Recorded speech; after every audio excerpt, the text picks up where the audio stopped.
Wanted to tell you about my adventure, my 3-night, 4-day adventure of camping, or actually backpacking, somewhere in Hawaii, Oahu, Hawaii. Solo. I've done this 5 or 6 or 7 times, and now I finally figured it out, actually on my own, about how. Well, I was in the wrong place again. Let's see if I really get to have a meal tonight. Hello, I am going to go camping for 3 nights soon, and I'm a little discombobulated because I've got all these things behind me, and I just looked at my pack, and I got to figure out what I need to pack. And I don't want to be missing something because, yeah, I'd rather just kind of have everything instead of asking somebody else for something. So anyway, the only thing I really got was an extra days of food, because I already had 2 days of food, but I need to get 3 days since I'm staying 3 nights. So 2 nights you can sort of get away with kind of cheating on camping, because if you don't get enough rest, you'll still kind of catch up when you get home on the 3rd night. But if you're staying 3 nights for camping, there's no cheating, because if you don't get rest on the 2nd night, you're going to be tired on the 3rd night. So I deliberately basically decided I was going to camp for 3 nights to make sure I wasn't cheating on camping. Hello, it's the day before my camping expedition, and I laid my pack on its side, and I knew that the water container always had problems, and I forgot about it, and so it leaked water on the bed, and it leaked water in the bag, and I'm not going to do anything about it because I don't want to take everything out and air it. That's what I'm going to do. I'm just going to leave it, the wet stuff in the bag. I mean, everything is supposedly, everything's wrapped with another plastic wrapper, so it should be okay, I guess, because most of the things in there are nylon. In fact, I don't think anything is cotton. Maybe a bandana in any of my stuff, but everything soft is a nylon material. Hello, I'm at a bus stop, and I'm ready to catch the number 60 to go to State Park. And I saw on the bus that someone wasn't allowed a scooter, so hopefully I'm going to be able to bring all my stuff onto the bus, because I have also a tent, a larger tent, and I have this backpack, this pack. Also, the numbering system changed, and going to Haleiwa is kind of strange, coming from downtown Honolulu, because there are 2 ways to get to Haleiwa. Either you go via Kaneohe, or you go via Wahiawa. So Kaneohe is the windward side, and then Wahiawa is the land side, or between the 2 mountain ranges. So I'm going to go towards the Kaneohe side. So here we go. Hopefully I'm going to get on the bus. It's also gusty today. It's at least 15 miles per hour winds. It's gusty, and I'm holding this pack, and this thing is, sometimes the wind is so powerful that it almost blows you over, and then I've got this pack catching the wind, so it's hoping. So I'm getting ready to get ready to get on the bus. So here's the number 60 in the background. Right now, due to the COVID regulations, on a regular bus, there can't be 16 people on the bus. So far, I've been on the bus, and I have not had anybody sit next to me, nor have I sat next to somebody. So hopefully that extra space, I'm going to be able to put my things on the seat next to me. So I'm in downtown Honolulu right now.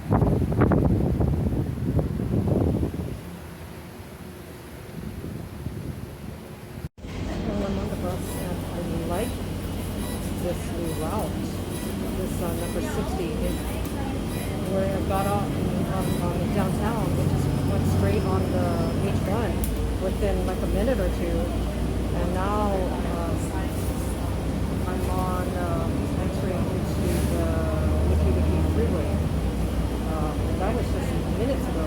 Now I'm on the Wiki freeway, so or getting off of it, or getting on it or something. But now I'm kind of a little bit worried that when I get to the windward side that it's going to be raining. You know, it tends to be drizzly all the time.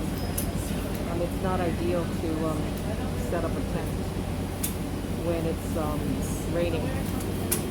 But I have done it before. I've done it before, and it's possible.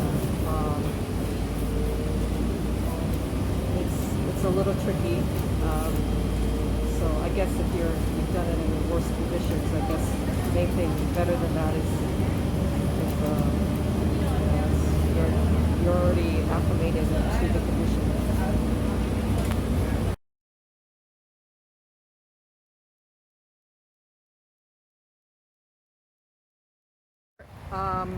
At the park, and I got my stuff. I'm ready to pitch a tent. I'm actually hoping that I'm at the right place. I see the sign, it says that, and then I have this marking that says I'm in a certain number in the area, like there's designations, but I don't see any signs of any markings, like whether it's area 1, 2, 3, 4, 5, 6. I don't see anything, so I'm just gonna pitch my tent. You know, I wonder if I'm actually in the right area. I see sinks and I see showers. I don't think they're hot showers, but I don't see toilets. I do have a shovel, so it's gonna be funny. It'll be my luck to where I'm like I'm in an adjacent area and everyone's somewhere else. And so anyway, I did some of the stakes. I ended up what is it called, bending the stakes. And it's hard to, I don't know, it's kind of hard to unbend them and make them straight. So I've got 2 bent sticks or stakes, and then some things are a little bit annoying. Like this tube, when I put it with the pack, it takes a little while just to get it to be undone from the pack. So, just trying to get situated here. But here's my view. So that's the view, and let's see. Oh, there it is. There we go. Now you can see it a little better. It's still early, so at least I got here early. All this watch that I bought, this one, like, it's very easy to set the time, but it's too easy to set the time because I accidentally pressed something and then I moved it several hours ahead. So I'm gonna have to get a little bit acclimated to using these. Yeah, the water spilt on the sleeping bag, so I have to air that out. I have to air out the pillow. So these are all my things that I'm just kind of letting dry out, and I need to rest a little bit here. Got to be careful with this water bag, because if I kind of put it upside down, it starts to leak. So oh well, guess that's the way it is. Like I was saying, a lot of the things I have here are just they're not cotton. I mean, basically, got this bag. I think it's called a rucksack. And then this is a covering to keep warm. And then this is waterproof pants. And I'm already needing it because it's just a windbreaker because it's windy here. It's actually pretty windy. And I can imagine at night it would be very windy. Okay, I've sort of settled in. And there's I didn't bring like an emergency tarp because I figured that this is sort of like a tarp itself. So I think I ended up hitting on the floor. I ended up hitting like a sharp object. So I don't know. I just put like the tent bag underneath. And it's actually pretty noisy here. There's this dog. Now that I'm talking about it, I don't hear the dog, but the dog was yelping or something, and then there's actually traffic on Kamehameha Highway, but maybe because today's the New Year's Day is actually the busiest day of the year for people to kind of drive around town and all that. So hopefully I'll get rested a little bit and I'll do a little bit of cooking. I couldn't open the can, the propane or sterno can or whatever. So I went over to a stranger and asked a man to open the can. So I do need a man. And then I tried to start a fire here, and it's so windy, so I have to go behind the trees and start a fire. So here's the fire that I started, and let's see if it actually, I've got boiling water. So my little flame there. Let's see if the water boils in a few minutes. That's my makeshift. To me, this is real camping, especially if there's no bathrooms. I'm probably in the wrong area still. I can't really see that far. My vision is, so I don't know. And you know, I'm not going by car, so I can't go around. It's not that easy for me to walk around. I guess I could, but it looks like there's evidence of camping here. I'm definitely not in the right area. There's nobody around here. It must be next door.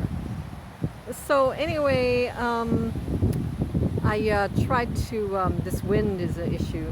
I have to get used to it because I kind of started washing pots, and then the wind just blew and my sleeve is all wet, and I forgot my comb, but I guess I have hair conditioner, so I still have clean hair, but I'll have tangled hair or something like that.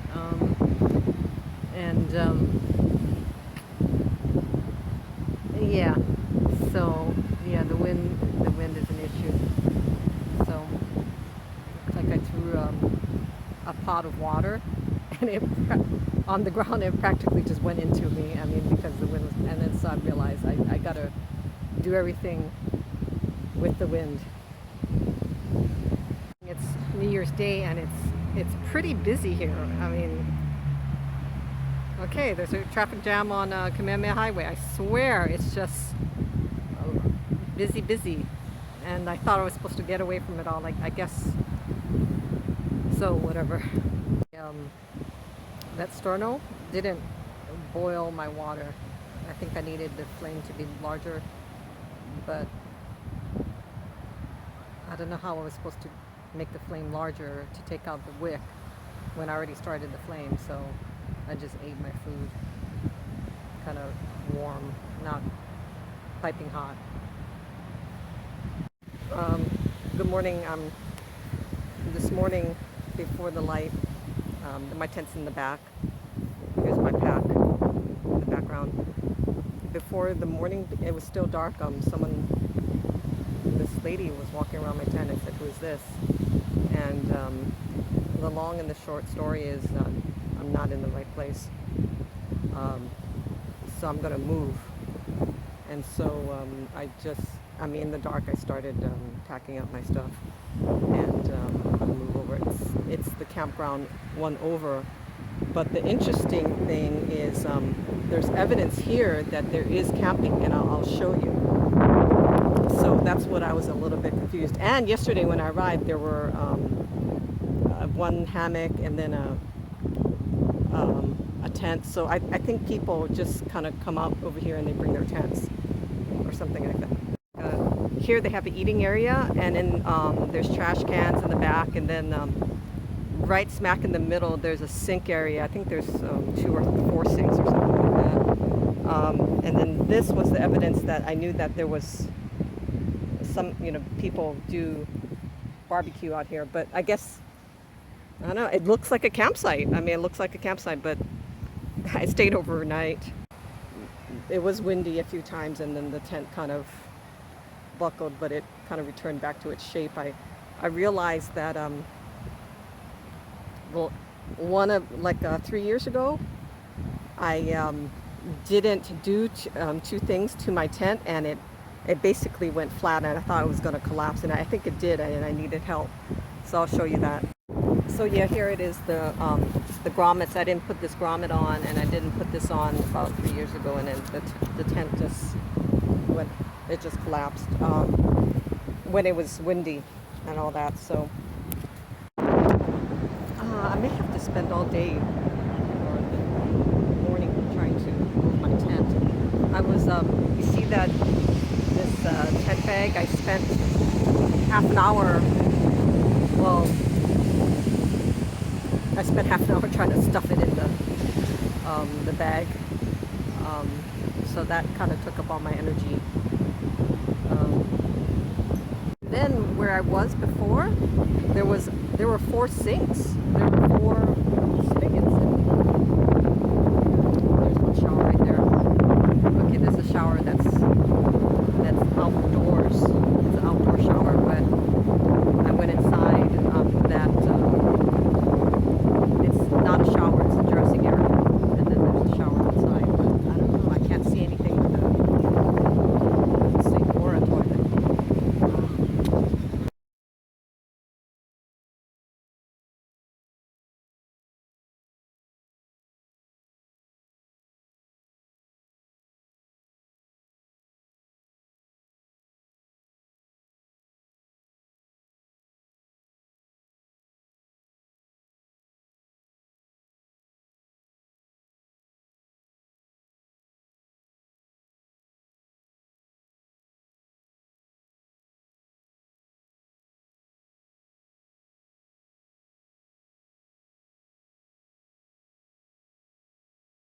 Well, the sun is coming up, and I'm moved to another location. I was trying to figure out if I was going to take the roadway or the beachway, and I didn't know because I didn't want to backtrack. So I waited for one of the maintenance people to come, and I asked them. Of course, I forgot my map, and I think I saw the map like a while ago, so I kind of forgot how this configuration of this campground is. And here you've got, actually behind me, people are they're canoeing in. You can see it. See that. Anyway, yesterday on the bus driver was, he saw me and he waited till I sat down before the bus moved, because if you think about it, I'm carrying 1/6 of my weight, so it's, it's my whole, my center of gravity is completely different with the pack on. All right, I set up the tent for the second time. At least I have practice now, and I figured out I think they're called guidelines. It's the top of the tent, and I have to secure that, and I figured out how to do the strings for that, how to adjust the strings correctly. So hopefully now I am going to enjoy my camping.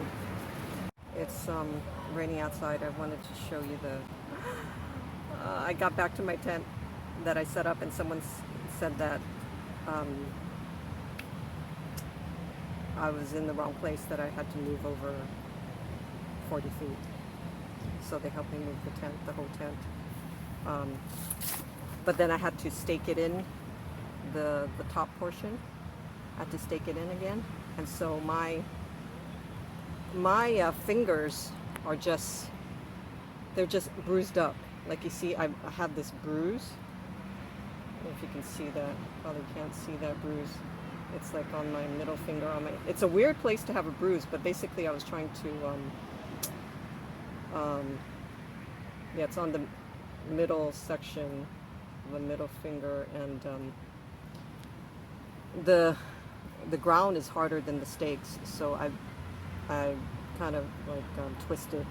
I don't know how many times I twisted a stake and warped it, like 12 times. I got to figure out what to do about it later.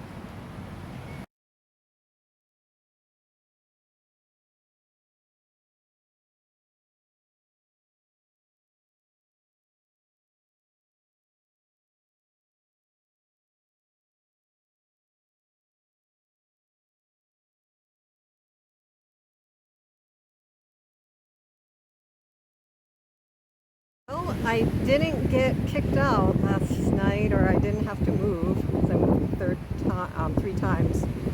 No, I moved twice. The first time I moved on my own, I had to repack, and then the second time I had 2 other people move with the tent intact, and we moved it over. But I wanted to show you this part about here's the tent, and so I moved over 40 feet because I was in somebody else's space, and I couldn't tell. I didn't know. So yeah, it's kind of like you have to move like right from here to over here. So I finally figured out how to work this thing, or I think they're called guidelines, and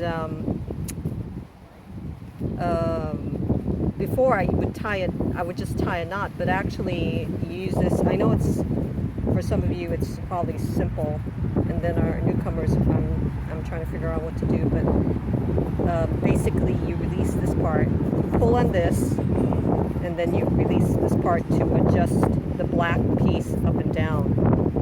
So that's what's going on with this middle part, is what comes out. The white part comes out, and then you have to pull on it to release this piece of string or line to adjust the tightness of the guidelines. So that's what's going on with those. And actually, I'm still having problems with the stakes. 2 of them came out, and I had to readjust them. I spent a lot of energy trying to figure out these stakes. I got to figure out what to do. But anyway, yeah, today is the 3rd day, so I guess practice makes perfect.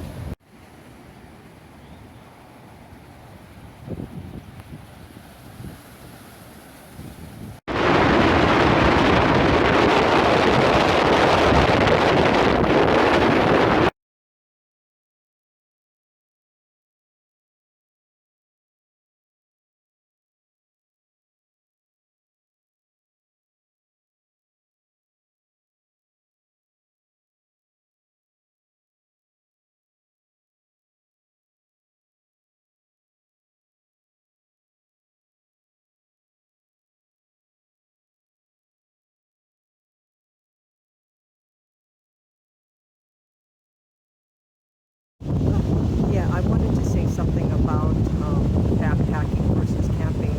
And my understanding of backpacking is that you hold everything. Like whatever you're going to camp, whatever you're going to have to stay overnight, you're holding everything. Especially if it's a solo backpacker. And so you're relying only on yourself, and you're holding all the stuff that you have for the night with you. And that is what I consider solo backpacking. So you don't make multiple trips or anything like that. Everything is, you're holding it. And you could hold it for 12 miles and walk 12 miles, and then you camp out for the night. Means, I'm sure you all know, maybe in Boy Scouts and everything,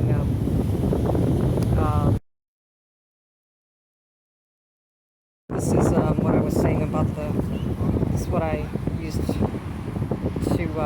brush my teeth, and the wind, I mean, it just blows goes one way. I mean, everything's like that. It's at an angle. And it's not even that windy today. There's the outside shower, and there's no hot water. The definition of glamping is glamour camping, but I would think that glamour camping has hot water. And just regular camping doesn't have hot water. Anyway, what I did was I went somewhere else because this whole area is under shade most of the time. So I went somewhere else to take a shower in the middle of the day when it was sort of hot. Well, I just washed my hair. Yeah, I went somewhere else to wash my hair because it's kind of just way too cold to be showering or to wet your hair in the middle in the shade. So yes, let me clarify about backpacking. So you carry everything literally on your back if it's solo, and then that's what you use to camp overnight. So that is, to me, it's sort of black and white because you know, if you're gonna, well, there's an art and it's an art and a science, but there's a limit to how much you can physically hold yourself physically without any machinery or anything like that. So without any mechanized device such as a vehicle. So we're talking about physically you're holding things on your back, and then you're using those things to camp overnight. It's day 4. I spent 3 nights here, and I'm ready to pack up. So